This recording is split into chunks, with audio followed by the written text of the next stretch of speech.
Ladies and gentlemen, welcome back to the Ice Age. My name is Iceman. I'm bringing you something a little different today.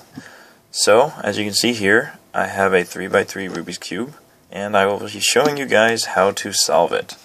Now, I probably won't be able to do this all in one video, so I'll be making a part 2 to show you guys the rest of it at some point, just so you guys can get the whole picture. So, I've been cubing for probably 3 or 4 years now. I know a bunch of different sizes. 3x3, 4x4, the Rubik's Pyramid, things like that. And it's actually really a lot of fun, and if you have a decent memory, you can actually do pretty well at these and start solving them out of memory instead of actually having to think about it. And I know a lot of people still say they haven't been able to get the hang of these, so hopefully I can change that for some of you guys out there right now. So what I'm going to be showing you for this 3x3 is something called the layer by layer approach. It's probably one of the slower ones out there, but it has a lot of good principles in it that you should know for cubing in general. So that basically means that we're going to be doing it first layer, second layer, last layer in order, going up the cube and solving it by doing the last layer, the top layer last. So the first thing to know about odd number cubes like 3x3, 5x5, 7x7 is that the centerpieces are stationary relative to each other, which means that, say, this orange one and the opposite color, which is red, will never be on sides next to each other like this. It just mathematically is impossible. So while you can spin the cube this way and move the middles kind of relative to just this layer, this green will always be next to the white and the yellow, and it will never be next to the blue, which is up here. So, first things first, pick a color, any color. My favorite color happens to be green, so that's the one I'm going to start with here in this video. So when you pick a color, you pick that centerpiece, regardless of any other pieces on here. Like, even if there were no green pieces, I would still be picking this centerpiece to look at. So once you have that color chosen, the next thing you have to do is you want to make a cross, basically these pieces right here in the center, of the color that you've chosen, and you want to make sure that they line up with the appropriate colors on the sides adjacent to the color that you're looking at.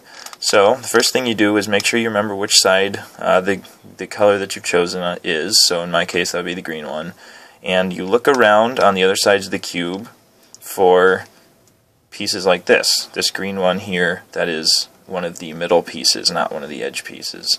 Or sorry, not one of the corner pieces, you want one of these. So the first thing I do is I find that, and the first couple are always pretty easy because all you want to do is rotate this green so that it's next to this green. So you can just, rotate it like this. So now these pieces are right next to each other. And like I said before, you always want to make sure that the side pieces are lined up with the appropriate color. So in this case, these aren't lined up properly, so all you would have to do is spin the top until you get it to match up with the appropriate color, in this case orange.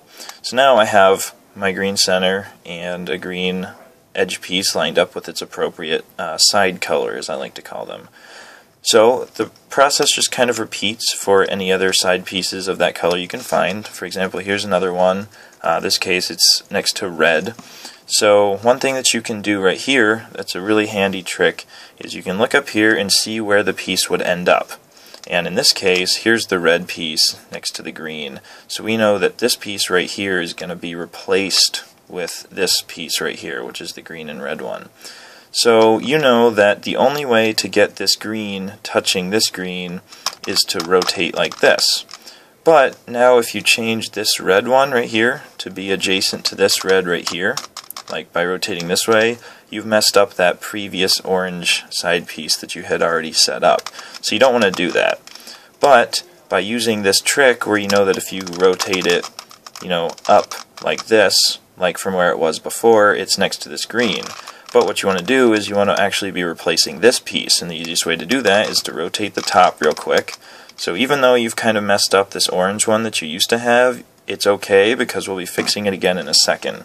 So now that you've moved that, this red piece right here, if you just do what you were doing before and you move it up like this, now you can see that these are straight across instead of before it was a 90-degree angle. But now you've gotten this set up next to the green, and if you rotate it back to kind of fix what you did with this orange like this, now this is fixed, and you'll notice that this one is also set up properly adjacent to the proper color, in this case red. Alright, so now we have 2 of them done, just 2 more to go. So if we look around, here's another one. In this case it's attached to white, and this is actually a really awesome case because it's already lined up with the color adjacent to the appropriate one that it's supposed to be. And this is just super easy. All you do is just rotate it. Done. Because now you haven't messed up the orange or the red. You've already put the green and white one in place next to the white like it should be. So now you just have one more to find. So if we look for it, there it is. Again, really super easy. It's already attached to the yellow one like it should be. Really nice and simple. You can just rotate it all the way around like this, and you have your nice cross here. All the sides are adjacent to the appropriate colors, and now we're ready for the last step in finishing the bottom layer. And that would obviously be getting these corners put in place. So now the way to do this, it might be a little bit counterintuitive. I like to then think of this layer that I've been doing, this green layer, as kind of the bottom of the cube, so that I would kind of be holding it like this in relation to me looking at it. So now we have this, which is the bottom layer, and you're going to be looking for green corner pieces like this one that are on the side of this top layer, like this. So here you see there's a green one in the top layer, but it's facing up, it's not facing sideways, so you're going to have to do some manipulation with that to get it the way that you want it. So just to start off, we're going to be using this one because it's already set up the way we want it. It's in the top layer, it's facing sideways, and the way that you put these corners in is you find the color that you're interested in, like green, then you look adjacent to it this way. Don't look at the top color, look at the side color, in this case it's red, and match that color up with its center piece. So in that case, we're looking for the red center piece, which happens to be right here. So you want to match this red with this color. You don't want to match the green with the red. You want to match the red corner piece with the red, like this. So now you have the green one over here, and you have its red adjacent color matched with the appropriate center color, like this. So now this is a really simple move to get the corner put in down here like it should be. It's up on the side with the green piece. So in this case, the green piece is over here. If the green had been over here, I'd be moving it with my left hand. But in this case, the green is on the right. It's on the right face. So you're going to be rotating it up once. Then you're going to use the forefinger of the hand that you just rotated with and flick the top layer once, like this. And then you're going to fix that up motion that you've done before by rotating it down. That's all there is to it, and look at that. That piece is now properly in the right place with the red lined up there, the yellow lined up there. It's in the right place, and that's really awesome. And you just continue that process for the rest of the pieces, and the only tricky part is getting them up into this top layer where you can do the up flick down to get them in the right place. So for instance, this one right here is in the bottom layer, so we're going to have to move that. So the easiest way to do that is to use a version of up flick down to get it in the right place. So you can do up, then you can flick it with the opposite finger of the hand that you just rotated like this, and then rotate it back down again. And now it's in the side of the top layer just like you want it before, nice and pretty. And in this case we're looking again at the adjacent color, which is orange. So we're going to rotate the top layer until we get this adjacent color matched up with the appropriate center, like you see here. So now it's lined up with the orange, and we're going to do the left-handed version of the up flick down to get it put in place right here.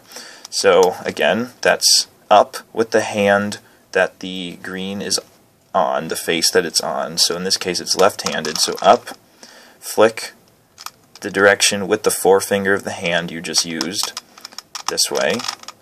And then to fix that, you just put it down again. And just like you see here, here's the piece, nice and properly put in with the yellows and the oranges. And now we just have 2 more to go. In this case, they're actually both up here on top. So an easy way to put something that's on top into the side of the top layer is to move one of the green pieces over an open corner down here. So in this case, this one actually already is above an open corner, so that's really nice. If I had been looking at this one right here, this is above a corner that's already been fixed, so we would have to rotate the top until we got it onto an open corner. But we're going to go ahead and use this one because it's already above this open corner right here. And then you just do up, flick, down. That's pretty much the theme of getting the bottom layer correct. And all you want to do is you just want to say up, flick either direction, and then put this back down again. So now that didn't actually like fix anything really, but it did move this piece into the side of the top layer, which is what we're looking for. So same story as before. You're looking adjacent to it, looking for the appropriate center color. So we want to rotate the top until it's lined up properly this way. Now you see that the green is in the right face, so we'll be doing a right-handed up flick down, which is going to be up, flick with the forefinger of that hand, then bring it back down. I guess I've been saying forefinger, I mean index finger. I hope you guys understood that. And you see here that it is lined up with the appropriate centers here in this right corner. Now lastly, one more piece here, and again, because of that last rotation, it actually ended up over an open corner, which is really nice. So again, up, flick, down, and now we look around and we find it here. So now the adjacent color is white, so we rotate until we get that white lined up with its centerpiece.